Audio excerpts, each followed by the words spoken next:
Bonjour, bienvenue à tous à cette table ronde pour une alimentation saine et durable. Je suis Aurélien Vierge, directeur de la rédaction de La Provence, et je suis avec Akiko Souwa-Eisenman, économiste et membre du cercle des économistes qui a préparé cette session avec moi.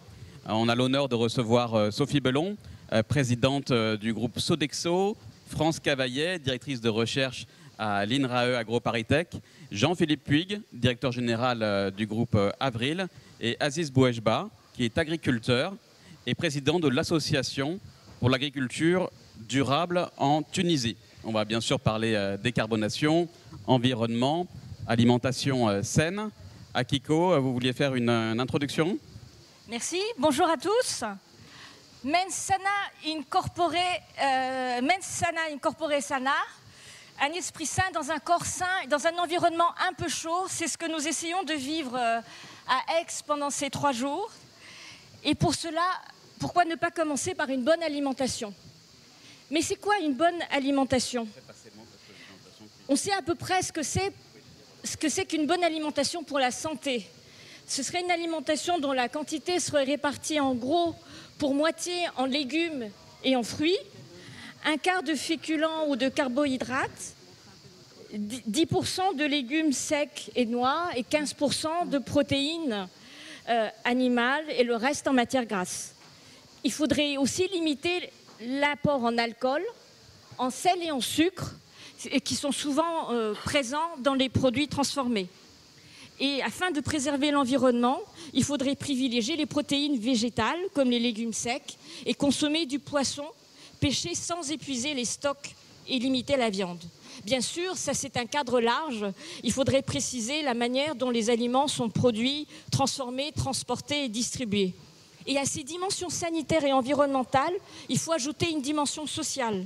Il faut que l'obtention de cette nourriture ne repose pas sur des conditions de travail indignes, que ce soit pour les agriculteurs propriétaires de leurs fermes, les travailleurs agricoles qui sont souvent saisonniers et migrants, et les ouvriers dans les industries de transformation. Une fois que l'on sait à peu près ça, comment peut-on parvenir à cette alimentation saine et durable? Je voudrais évoquer 2 pistes de réflexion. Premièrement, une alimentation saine privilégie donc les légumes et les fruits qui apportent des fibres, des vitamines, des minéraux. Or, ces fruits et légumes sont plus chers pour le même apport calorique que les féculents, et surtout s'ils sont frais. Ils ne sont pas toujours faciles à se procurer. Et le dernier rapport sur la nutrition dans le monde du FAO et d'autres organismes dit que cette alimentation saine coûterait 3,5 $ par individu et par jour. Elle est donc hors de portée, elle est au-delà du seuil de pauvreté, elle est donc hors de portée pour 3 milliards de personnes sur Terre en 2020 et sans doute beaucoup plus encore depuis. Les populations défavorisées donc, qui ne peuvent pas accéder à cette alimentation, ils se trouvent non seulement dans le monde, dans les pays pauvres, mais aussi en France. Il y a un vrai risque de fracture alimentaire, ce que souligne donc cette fracture alimentaire, cette inégalité nutritionnelle, c'est quelque chose qu'il faut prendre en compte. C'est ce que dit le dernier rapport du groupe d'experts sur les Nations Unies dans le monde, sur la sécurité alimentaire dans le monde, qui traite de l'inégalité nutritionnelle. Deuxième point, l'alimentation, ça ne relève pas du seul choix du consommateur, mais de décisions prises par tous les acteurs du système alimentaire, comme on dit, de la ferme à l'assiette. C'est la production, tout d'abord, pour un certain nombre de pays, notamment africains, ça passe par un moindre gaspillage de terre et d'eau, ce qui veut dire une intensification de la production, pour obtenir de meilleurs rendements avec des ressources égales ou moindres ou mieux utilisées. Ensuite, l'agro-industrie, qui a réussi historiquement à fournir à grande échelle des aliments pas chers et respectant des principes d'hygiène, doit désormais passer à l'étape suivante et intégrer les impératifs d'une alimentation saine et durable. Les choix sont donc difficiles, car ils impliquent une multitude d'acteurs avec potentiellement des intérêts divergents. Informer ou éduquer le consommateur seul ne suffit pas. C'est ce que dit un rapport d'experts qui a été rendu la semaine dernière à la Commission européenne et qui plaide pour des mesures plus contraignantes, comme une taxe sur les mauvais produits ou une subvention sur les bons aliments, l'encadrement de la publicité ou réglementer directement la composition des aliments transformés. Donc par où commencer? Quelles sont les priorités pour une alimentation saine et durable? Je vous remercie. Merci. Merci. Sophie Bellon pour le groupe Sodexo, donc vous êtes la présidente. Quels sont les enjeux d'une alimentation saine et durable pour vous? Alors déjà, merci de m'accueillir et merci à mes copanélistes et à l'animation. Très heureuse d'être là pour parler d'un sujet très important. Déjà, l'alimentation, pour moi, c'est bien...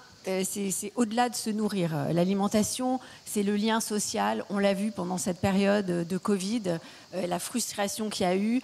L'alimentation, c'est aussi une question de plaisir, de santé, de performance. Il y a une étude qui a été faite par l'Organisation internationale du travail et qui montre qu'avec une mauvaise alimentation, la performance, la productivité peut baisser de 20%. C'est aussi une question politique. On l'a vu avec la guerre en Ukraine et avec la souveraineté alimentaire.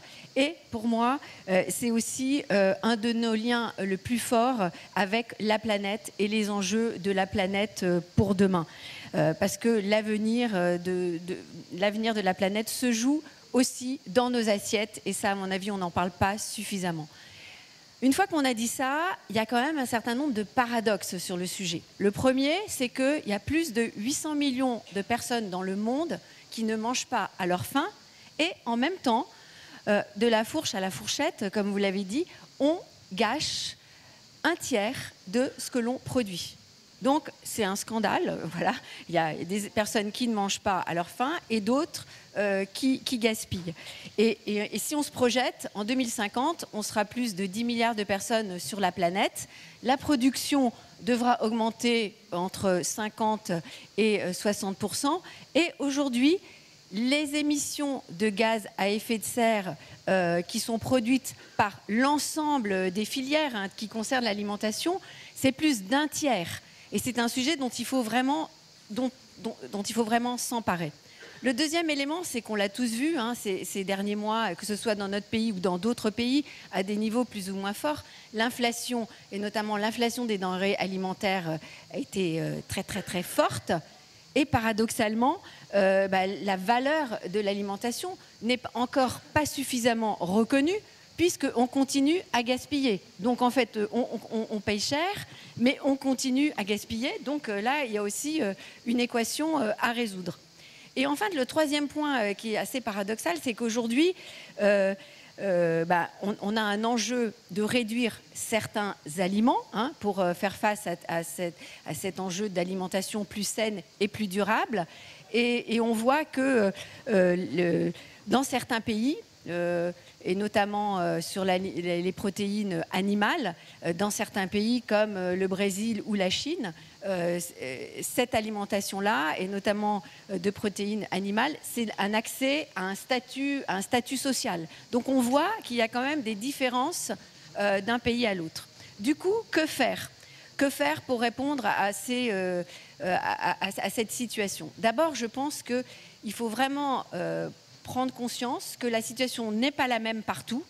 Nous, on est dans 50 pays, on sert 100 millions de consommateurs par jour, et on voit bien que cette réalité, c'est pas la même. Là, j'étais en Inde il y a un mois. En Inde, aujourd'hui, 90% de l'alimentation est végétalisée. Et c'est complètement naturel, ça fait partie de la culture. Et je peux vous dire que quand j'ai fait mon voyage, là, j'ai très, très, très, très bien mangé. Un peu trop, d'ailleurs. Et donc, en fait, en Inde, le sujet, c'est plus comment est-ce qu'on prépare cette alimentation et comment est-ce que, sur un sujet comme l'énergie, on peut employer d'autres méthodes ou travailler pour avoir une alimentation plus durable, qui est déjà végétalisée, mais dans les modes de production évoluer. Par contre, au Brésil, je ne suis pas allée au Brésil depuis un moment, mais je vais y aller prochainement. Évidemment, là, au Brésil, c'est une alimentation beaucoup plus avec des protéines animales, et notamment, le bœuf, c'est très important. Et Et ça fait partie de la culture. Donc il y a un sujet où il va falloir regarder ça. Mais par contre, d'un point de vue sur l'énergie, ils sont beaucoup dans de l'hydroélectricité. Donc là, ils sont déjà en avance. Donc en fait, vous voyez, avec ces exemples, on voit que les problématiques sont différentes d'un pays à un autre, d'une culture à un autre. Et ça, pour trouver des solutions, je pense que c'est important. Parce qu'on ne va pas trouver la solution, le one size fits all, qui va marcher pour tout le monde. Le deuxième point, pour moi, c'est qu'il faut se fixer des objectifs et les mesurer. Comme n'importe quel sujet, quand on veut progresser, il faut se donner des objectifs et il faut mesurer. Nous, chez Sodexo, c'est ce qu'on a commencé à faire, parce qu'en 2017, on s'est donné des objectifs pour réduire nos émissions carbone d'ici 2025 de 34%. En 2022, on en était à 22%. Voilà, on a bon espoir d'atteindre les 34% d'ici 2025. Mais aujourd'hui, on veut aller plus loin. 2025, c'est très proche. Il faut qu'on se donne des ambitions à 2030, à 2040. Et il y a quelques mois, on a aussi communiqué qu'en tant qu'acteur important de l'alimentation, puisqu'on touche 100 millions de personnes par jour et dans 50 pays, on veut se donner une ambition de net zéro à 2040. Donc voilà, et donc ça aussi, c'est très important, tous les acteurs. Mais pour y arriver, nous, chez Sodexo, je veux juste rappeler que notre scope 1 et notre scope 1 et 2, c'est 1% de nos émissions, donc c'est-à-dire nos émissions directes.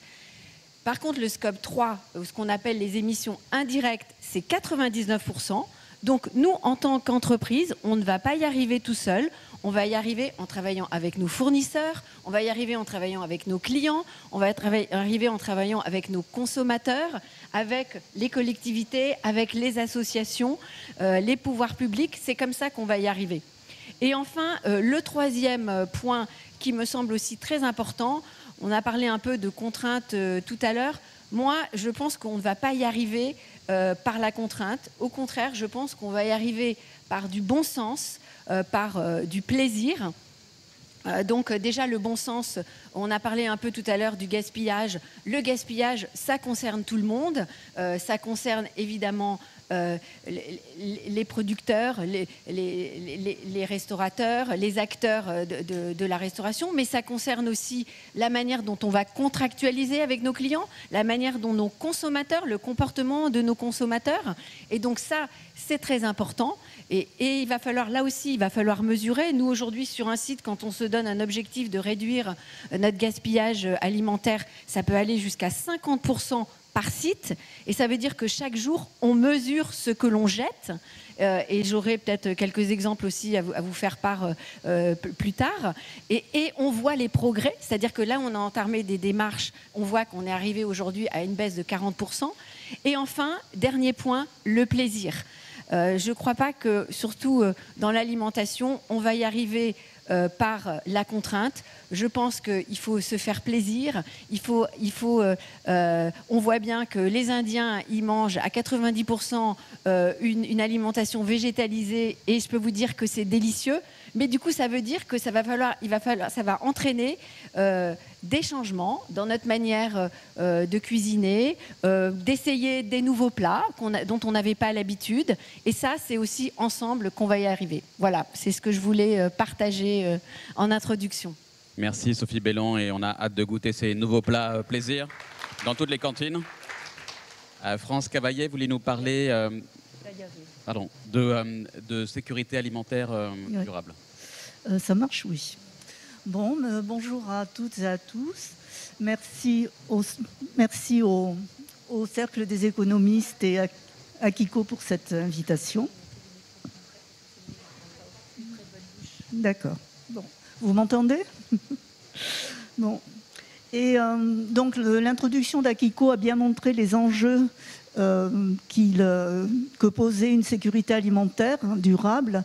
Et moi, j'ajouterais le mot « pour tous », parce qu'une sécurité alimentaire durable me paraît importante du point de vue social. Et moi, je vais vous parler en fait des inégalités alimentaires et nutritionnelles qui ont déjà été évoquées, et dans le contexte précis de la France. Et je vais vous parler des politiques publiques de l'alimentation au niveau de la consommation et au niveau de l'aide alimentaire. Alors, les politiques publiques au niveau de la consommation, je prends les principales. Il s'agit des politiques d'information nutritionnelle. Alors on sait qu'elles ne sont pas très efficaces et surtout qu'elles n'agissent pas sur les inégalités. Parce qu'en fait, les messages d'information sont davantage acceptés et davantage utilisés et mis en œuvre par les ménages les plus éduqués. Et d'autre part, dans les populations modestes, on sait qu'il y a une défiance vis-à-vis des messages gouvernementaux. D'autre part, comme l'a dit Akiko, les messages du Programme national nutrition santé encouragent la consommation de fruits et légumes qui sont un poste de dépense peut-être trop important pour les petits budgets et qui, en plus, le PNNS recommande de consommer en partie des fruits et légumes bio, et là le coût est encore plus problématique. Alors quand on parle aux politiques de prix, donc qui sont très dans les débats actuellement, en fait les politiques de prix creusent les inégalités. Pourquoi ? Parce qu'une politique vertueuse consisterait à subventionner les produits et taxer les autres selon leur impact sur la santé et sur l'environnement. Et des simulations en fait, faites en France montrent que subventionner les fruits et légumes revient à favoriser les ménages aisés parce que c'est eux qui sont les plus forts consommateurs. En revanche, taxer les produits gras et sucrés, dans la mesure où c'est un poste plus important dans le budget des populations modestes, ça revient aussi à grever davantage le budget sur ces deux postes que par rapport aux ménages aisés. Donc en définitive, ces politiques aggravent les inégalités sociales avec ce principe de taxation, parce qu'il n'est jamais considéré de mesures accompagnatrices de compensation. Il faut des compensations de revenus, sinon on ne voit pas comment les populations modestes arriveraient à remplir cet objectif et surtout à ne pas être trop impactées par ce genre de politique. Alors si on passe maintenant aux politiques publiques d'aide alimentaire, qui est basée en France sur la distribution de denrées, en fait on constate un faible rôle de l'État. Pourquoi ? Parce que l'État en fait délègue la gestion et la distribution des denrées massivement aux associations et cela dépend donc du bénévolat. Par ailleurs, il y a une association paradoxale entre lutte contre le gaspillage et aide alimentaire, parce que la loi Garot dirige la gestion des invendus vers l'aide alimentaire, ce qui veut dire que moins de gaspillage, c'est très bien, mais ça veut dire moins de denrées pour l'aide alimentaire. Donc c'est absolument paradoxal et finalement peut-être contre-productif. Alors on sait que l'aide alimentaire est insuffisante, qu'elle est déséquilibrée sur le plan nutritionnel, qu'en termes de droits humains, notamment, il y a une relation asymétrique entre le bénéficiaire et le donateur, et ça pose des questions de dignité de la personne. Et puis, point important, c'est qu'il n'y a pas d'évaluation ni de prise en compte de l'impact environnemental. Pour l'instant, ce sont des politiques qui sont uniquement concentrées sur le côté nutritionnel. Donc en fait, face à toutes ces politiques et ces limites, il faut réfléchir sur un système plus global qui concerne toute la population et qui ait deux aspects, un aspect curatif et un aspect préventif. Pour l'aspect curatif, il faut laisser une aide alimentaire pour cibler les populations défavorisées, mais en cas d'urgence, qui doit être limitée au cas d'urgence, avec une aide alimentaire modernisée pour tenir compte des limites que j'ai mentionnées plus haut. Et une proposition plus globale qui est portée par la sécurité sociale de l'alimentation, dont le principe est une allocation universelle dédiée à l'alimentation durable, accès à des produits qui sont conventionnés et des lieux conventionnés, les critères de conventionnement étant élaborés démocratiquement par les territoires. L'organisation et le financement se fonderaient sur le système des caisses de sécurité sociale, soit par cotisation, soit par fiscalité. Ce sont des choses à débattre. Et dans un contexte de démocratie alimentaire. Donc il s'agit vraiment d'un système universel qui n'entraîne aucune discrimination et surtout qui a un rôle de prévention pour l'alimentation et l'insécurité alimentaire. Donc voilà les principes d'une alimentation durable qui soit pour tous. Et je vais m'arrêter là. Merci France Cavaillé.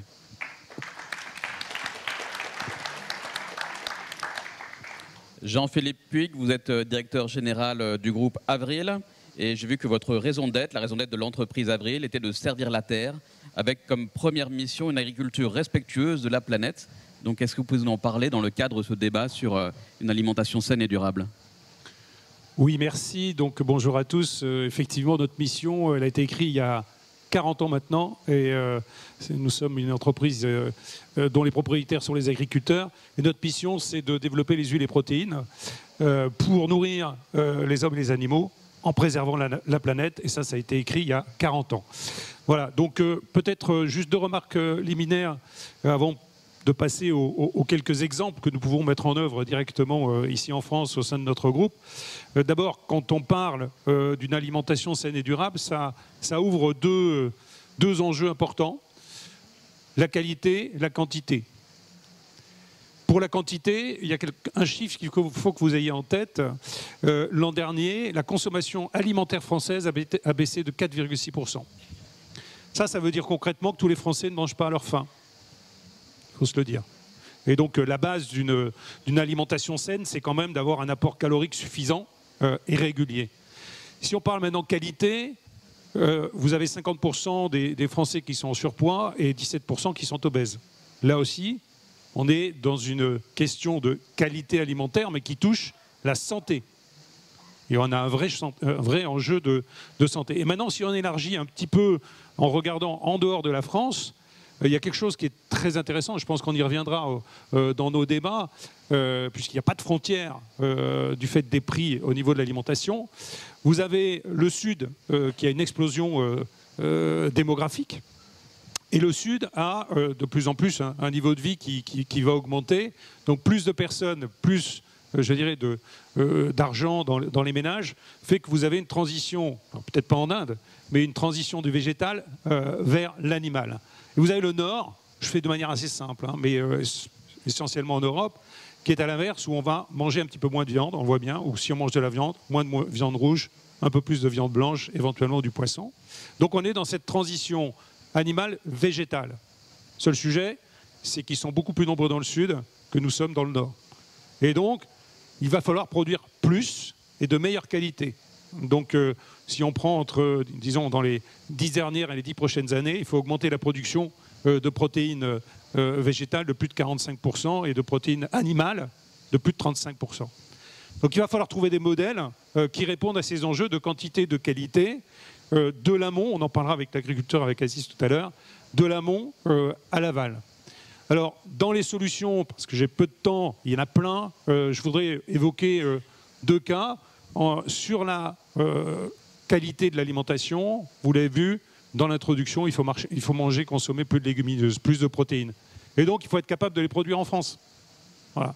Nous, dans le groupe Avril, nous avons acheté la société Vivian-Paille, nous sommes le producteur numéro 1 des légumineuses.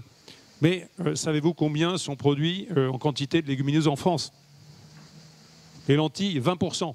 Les pois chiches, 20%. Il n'y a aucune raison. Hein. C'est tout à fait un climat qui est propice à ce type de culture. Simplement, la semence de lentilles, elle date de 1967. Pourquoi? Il n'y a pas eu de recherche. Il n'y a pas eu de recherche parce qu'il n'y avait pas de volume. Il n'y avait pas de production qui permettait de financer cette recherche. Voilà. Nous, Avril, on a pris la main sur ces légumineuses et on va investir très largement en recherche et en développement. C'est en ligne avec notre raison d'être, de servir la terre, mais aussi servir le monde agricole et servir les consommateurs. Donc les légumineuses, c'est un enjeu crucial. Mais avant que de demander aux consommateurs que de le consommer, il faut aussi qu'on puisse le produire en France et ailleurs. Deuxième chose que nous pouvons faire, que nous avons commencé à faire au sein du groupe Avril, c'est sur la durabilité. Alors, on y reviendra peut-être au niveau des élevages. Il y a beaucoup de critiques au niveau des élevages, mais vous avez vu, il faut produire plus. hein. Donc on peut dire qu'il faut moins d'élevage en France. Certains disent qu'il faut même éliminer les élevages en France. Le fait est, c'est que la consommation de viande, elle ne baisse pas en France. On peut dire tout ce que vous voulez. Regardez les chiffres, ils sont têtus. Ça ne baisse pas. Ça va baisser, mais traduit en protéines animales, ça ne baisse pas pour l'instant. Donc et c'est ce qui se passe aujourd'hui, hein. Depuis 3 ans, on a perdu 9, pratiquement 10% de bovins en France. Donc la décapitalisation de l'élevage a commencé en France. Pour autant, comme la consommation ne baisse pas, qu'est-ce qui se passe? On importe. On importe dans des conditions de production qui sont faites ailleurs dans le monde et qui, je peux vous le dire, sont nettement moins respectueuses de la planète de ce qu'on fait en France. Donc, nous, Avril, on est dans la nutrition animale. On a déjà baissé de 15% les émanations de carbone lorsque vous élevez des bovins. Dans les 10 dernières années, on peut encore le faire, baisser encore de 15% les émanations de carbone de nos bovins. Voilà quelque chose, c'est concret et c'est, je dirais, la défense de nos élevages français parce qu'il faut quand même penser à ce que l'on produit en France. Et je finirai par dire que sur un autre domaine qui est le monde végétal, là aussi je vous citerai un exemple qui est vertueux. C'est-à-dire on peut demander aux agriculteurs, puisque c'est finalement l'agriculture qui capte le carbone. On parle de décarbonation, c'est l'agriculture qui capte le carbone et c'est ça qui fera que notre alimentation, elle sera durable. Et donc on a un système où on a réussi de sortir finalement de ce que j'entends trop souvent, pollueur-payeur. C'est vrai, pollueur-payeur, mais ça ne fait pas avancer la planète. Il faut trouver un système vertueux où quand la vertu soit rémunérée. Et donc, je finirai par cet exemple-là. Donc, on a trouvé un système pour que nos producteurs de colza français, qui produisent du colza et qu'on peut transformer en énergie, lorsque vous transformez le colza en énergie, c'est le sous-produit de la protéine, finalement, vous économisez 60% de gaz à effet de serre. Eh bien, si l'agriculture ou l'agriculteur, par ses pratiques, améliore finalement ce qu'il fait en mettant moins d'engrais, en faisant, je dirais, du labour moins profond, etc., etc., on est capable de le mesurer. Tout ça est validé au niveau européen. Et au lieu de 60% de gains en gaz à effet de serre, on peut monter à 70, à 80, à 90. Et ça, on le rémunère. C'est-à-dire que l'agriculteur, finalement, il va être plus payé parce que sa graine sera plus durable. C'est ça, les systèmes qu'il faut contrôler. Sinon, on ne s'en sortira pas. Hein, taxer, que l'État vienne compenser, ça ne marche pas. Il faut trouver des systèmes vertueux. On en a un, il faut en trouver d'autres. Ce n'est pas suffisant. Merci Jean-Philippe Puig. Donc, Aziz Bouejba, vous êtes agriculteur et président de l'Association pour l'agriculture durable en Tunisie. Et donc pour vous, on peut faire une agriculture durable et de conservation qui préserve la planète? Je ne sais pas si vous m'entendez là. Oui. Nous, dans notre association, qui se nomme Association pour l'agriculture durable, nous avons entamé cette approche de durabilité depuis l'année 2006, en adoptant l'agriculture de conservation. Cette approche qui permet justement de s'adapter au changement climatique, de freiner même par la séquestration de carbone, a permis à certains agriculteurs d'adhérer pour justement préserver leur capital sol. Parce que dans notre vision, une agriculture durable passe par un support durable. Le support sol qu'on a longtemps maltraité par des labours profonds, par des apports en fertilisants chimiques, par l'utilisation abusive de produits phytosanitaires, a montré ses limites. Et cette dernière décade, donc ces dernières 10 années, on a vu justement les effets des changements climatiques impacter fortement la rive sud de la Méditerranée, et ce qui laisse prévoir et envisager qu'en France, ça va arriver et très rapidement. Et je pense que la France ici ne s'est pas préparée suffisamment, notamment par le fait de s'inspirer de l'expérience du sud de la Méditerranée, parce que quand on prévoit une augmentation d'1 degré pour 2050 et que déjà en 2023 on est à 2 degrés et demi, ça présage quand même de mesures qui soit à la hauteur de ces risques. Donc nous recommandons une agriculture qui adopte certaines techniques, qui préserve le sol pour que ce sol ne soit pas dégradé et pour que ce sol mette à la disposition de la plante l'eau de pluie de manière continue et de manière comme la demande la plante, exactement comme la demande la plante. Et ces techniques, je pense, elles sont à la base de la santé du végétal. Et la santé du végétal donne une alimentation saine. Voilà, c'est ça notre cheminement, notre raisonnement. Et il ne faut pas parler d'une alimentation saine en aval, juste au niveau de consommateur, mais aller jusqu'à la ferme. Et c'est les pratiques à la ferme qui déterminent l'alimentation soit saine ou pas. Donc nous, dans nos différentes démarches pour justement régénérer les sols, nous sommes notamment signataires et fondateurs de l'initiative 4 pour 1000 au sein de la COP 21 à Paris en 2015. Nous sommes membres fondateurs et à partir de là, nous participerons à des groupes d'agroécologie, à des groupes qui permettent justement de faire prendre conscience à l'agriculteur l'importance de la vie qu'il y a dans le sol et de faire prendre conscience au consommateur final qu'un sol vivant est la seule garantie d'une alimentation saine. Donc nous, dans notre association, nous avons adopté notamment avec la coopération française, avec le groupe Avril, l'introduction de la culture de colza en Tunisie. La culture de colza, comme vous savez, c'est une culture qui présente une forte biomasse, qui est à 70% remise dans le sol, que ce sont des résidus de récolte, et qui permettent à enrichir le sol en matière organique, un sol qui est fortement dégradé, qui ne permet plus de produire des céréales convenablement. Et nous avons introduit justement chez nos agriculteurs cette notion d'assolement, de rotation culturelle dans les systèmes céréaliers qui permettent une bonne santé du sol, donc une bonne santé de la céréale, de la production d'huile par le colza et surtout de la production de protéines végétales par les tourteaux de colza qui permettent à contribuer en Tunisie, dans un pays qui est à 100% importateur d'huile végétale et de colza, de subvenir partiellement à ses besoins en alimentation humaine par l'huile et en alimentation animale par les tourteaux de colza. Ceci, c'est une expérience qui a, en 10 ans, fait progresser la teneur en matière organique des sols de près de 2,5%. Elle était à moins de 1%. Aujourd'hui, les gens qui ont adhéré à cette culture ont bénéficié d'un grand apport en matière organique sur environ 60 000 hectares, puisqu'on a commencé en 2014 cette expérience et qui continue d'ailleurs. Donc, nous avons, ce qui nous a permis d'augmenter cette qualité de sol et la vie dans le sol qui permet justement de produire plus de céréales. Et aussi, nous avons commencé, depuis 2006 d'ailleurs, c'est l'agriculture de conservation.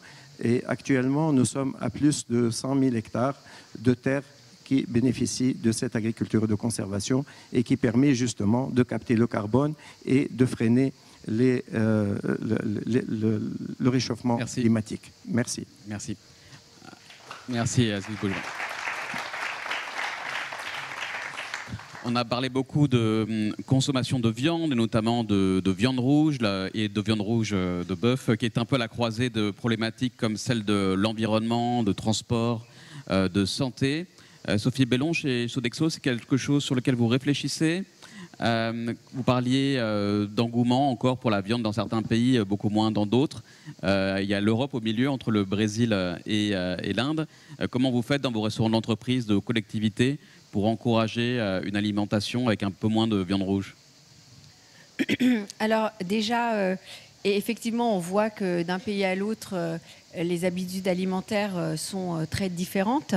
Après, Je crois que Jean-Philippe l'a bien expliqué. Il y a la zone sud où les protéines animales, et dont effectivement la viande rouge, c'est la protéine animale la plus consommatrice.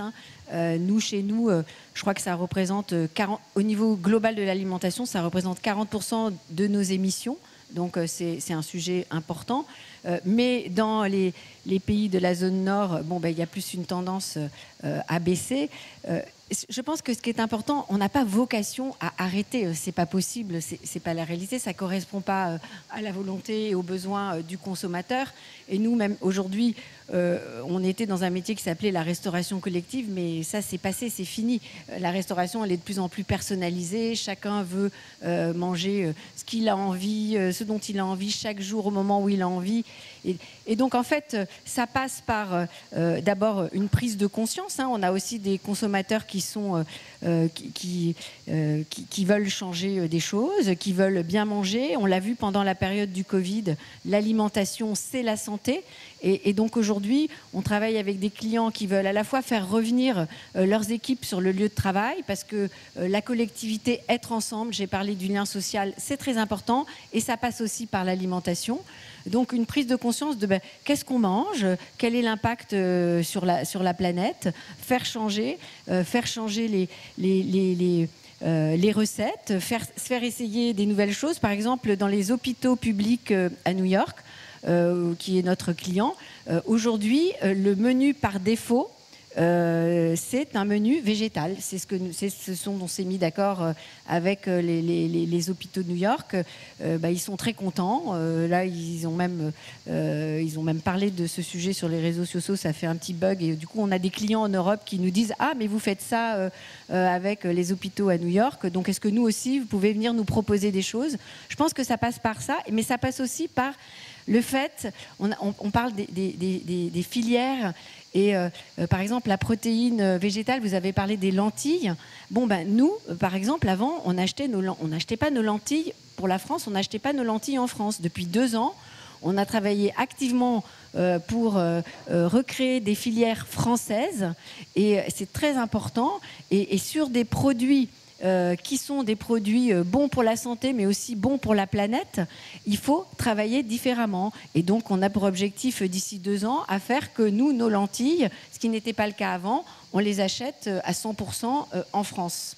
Voilà, et c'est là-dessus que l'on travaille. Et comme je l'ai dit, dans chaque pays, c'est un peu des solutions différentes, mais globalement, on sait vers quoi on doit tendre. Merci. Jean-Philippe Puig, vous en avez beaucoup parlé aussi. Est-ce que la Terre pourra soutenir la croissance en consommation des pays du Sud dont vous parliez, qui était vraiment exponentielle? Est-ce qu'on pourra est-ce qu'il ne faut pas être plus radical et essayer de jouer aussi sur la consommation? C'est un enjeu quand on fait le bilan. Nous, on a fait le bilan il y a déjà 10 ans et on a remarqué dans tous les cas que on ne manquera pas d'huile dans le monde, mais on risque de manquer de protéines. Donc c'est vraiment un enjeu. Je pense qu'aujourd'hui, tout le monde en prend conscience. Pour autant, on a un prisme, nous, très français, très européen. Notre transition est plutôt pas mal avancée. Ne nous faisons pas non plus des images fausses. On peut toujours demander aux pays du Sud de moins manger de viande et de ne pas passer à la viande rouge. Ça ne se produira pas. Pourquoi voulez-vous qu'on empêche, je dirais, une population qui a accès à un niveau de vie équivalent au nôtre et qui ne bascule pas comme ce que nous, on a fait sur la viande blanche pour commencer et ensuite sur la viande rouge. Donc, pour autant, ce qu'il faut qu'on fasse, c'est, comme je le disais, faire en sorte que les élevages puissent émettre beaucoup moins de méthane. Et ça, on peut le faire. Et encore beaucoup à faire. Donc, on peut... Juste un exemple, comment vous arrivez à leur faire réduire les émissions par de méthane? Par l'alimentation, essentiellement. C'est comme ça que ça se passe, puisque le méthane est émis au moment de la digestion. Il y a tout un tas de choses. On commence à connaître beaucoup mieux le système digestif. On travaille sur l'alimentation et c'est possible. Et on peut aller encore beaucoup plus loin. Et je dirais, il y a une chose, le consommateur, on peut lui interdire. Certes, ça ne marche pas. Voilà. Et le consommateur, il faut qu'il ait envie. Et donc, on en parlait tout à l'heure, il faut que quand vous faites un choix d'achat, le premier, c'est toujours facile. Vous avez une nouveauté, vous dites, tiens, je vais essayer. Le second, c'est plus compliqué. Il faut que vous l'aimiez. Donc, il faut que vous ayez envie d'y revenir. Et donc, on a un gros travail à faire pour convaincre le consommateur que, finalement, la protéine, c'est bon. Et c'est peut-être même meilleur que la viande. Voilà, donc là, et honnêtement, on n'y est pas, nous les premiers, hein, donc on sort un certain nombre de produits. Il faut que vraiment, on ait tous envie de se dire, finalement, la protéine, ça permet de subvenir totalement à mes besoins protéiniques. Et 2, j'ai envie d'en consommer, alors peut-être comme les Indiens, parce que ma culture petit à petit a changé et parce que j'ai des produits qui sont excellents. Donc j'en profite un peu de pub. Hein. Donc le Sieur lance Ma Popote. C'est la première fois qu'on lance des produits totalement à base de végétal. Et j'espère que le consommateur ne l'achètera pas qu'une seule fois. Hein. Voilà, donc avis aux amateurs. D'accord, merci. France Cavaillé, vous vouliez réagir sur ce thème également ? Je voulais juste rebondir sur ce que disait Sophie Bellon, profitant donc de sa position dans la restauration collective, pour dire qu'en fait, ça peut être un excellent outil d'intervention parce que la restauration collective est accessible à tous. Elle est idéale pour faire passer de l'information nutritionnelle directement, pas par un message, directement au moment où on mange. Et d'autre part, on peut exercer une tarification modulable. Et donc, c'est un outil tout à fait intéressant qui s'adresse à tous. Et il y a une proposition, en fait, en France, qui est d'étendre les horaires et des conditions de restauration collective, c'est-à-dire que ça soit possible toute la journée, c'est-à-dire les déjeuners, les dîners, que ce soit accessible. Et je pense que c'est un des points forts de la restauration collective. Merci. On m'a dit qu'on arrive déjà à la fin de la table ronde. En un mot, quel est pour vous l'avenir d'une alimentation saine et durable? Si on peut faire un dernier tour de table. Sophie Bellon. Alors déjà, je trouve que c'est très intéressant, rien qu'avec les panélistes, on a les producteurs, on a les fabricants, on a la recherche, les pouvoirs publics, l'opinion, une vue, et puis nous qui sommes dans notre métier de restaurateur quelque part, hein, parce qu'on fait de la restauration, et on voit, pour moi, le premier point, c'est qu'on a tous une responsabilité collective à changer cette alimentation. Ça, c'est le premier point parce qu'on ne va pas y arriver seul. Moi, je ne vais pas y arriver toute seule, même si on est 400 000, hein, que je ne suis pas seule déjà. Mais on ne va pas y arriver tout seul. Il faut qu'on y arrive ensemble. On voit qu'on a des problématiques communes et que c'est en s'appuyant. Et ça, je pense que c'est très, très important. Et deuxièmement, je pense qu'il faut rendre le durable désirable. Certains d'entre vous l'ont dit. Ce n'est pas par la contrainte, ce n'est pas par donner des pénalités. C'est pas comme ça qu'on va y arriver. Il faut que vraiment on fasse que un repas végétal, que des produits produits de manière durable. Et ça soit, on en ait envie et que ça soit ensemble qu'on y arrive. Et je pense que pour moi, c'est plutôt, c'est pas la contrainte, c'est plutôt la gourmandise qui va sauver la planète. Voilà. Merci. France, en un mot. Écoutez, moi j'ai deux petits points. Donc mon travail, enfin, c'est de lutter contre les inégalités alimentaires et nutritionnelles. Et je pense qu'un des défauts de la politique économique alimentaire est justement de ne pas prendre en compte ces inégalités dans les objectifs et le projet de l'alimentation durable. Et le deuxième point, c'est qu'un système universel pour l'alimentation serait un rôle de prévention extrêmement important pour une sécurité alimentaire durable. Merci. Jean-Philippe Puig, rapidement. Alors très rapidement, vous avez compris, on est dans un changement culturel profond et c'est le consommateur qui décide. Hein. Donc nous, industriels, on va faire le travail avec les agriculteurs, mais il faut que le consommateur, on lui donne envie, on l'a entendu, mais je pense que ça passe par la formation. Hein, formation, information, et en partant de l'école. Donc pour moi, s'il y a une thématique importante qu'il faut qu'on développe, c'est la formation des jeunes. Merci. En un mot, Aziz. Moi, je pense également qu'il faut beaucoup s'appuyer sur les politiques publiques agricoles pour justement encourager et appuyer une agriculture durable et saine pour une alimentation saine et durable. Ça a donné des résultats chez nous. Ça en a donné en France et ça peut continuer. Donc il faut des politiques publiques volontaristes qui mettent le paquet pour faire cette transition rapidement. Merci. Le mot de la fin pour Akiko. Alors, C'était passionnant, merci beaucoup. Rémunérer la vertu, le bénéfice de la gourmandise. Mais j'ajouterais quand même rémunérer la vertu pour tous, pour une transition vers une alimentation durable. Ça renvoie aussi au financement de cette transition, quelque part écologique aussi, qui nous concerne tous. Merci beaucoup. Merci à vous.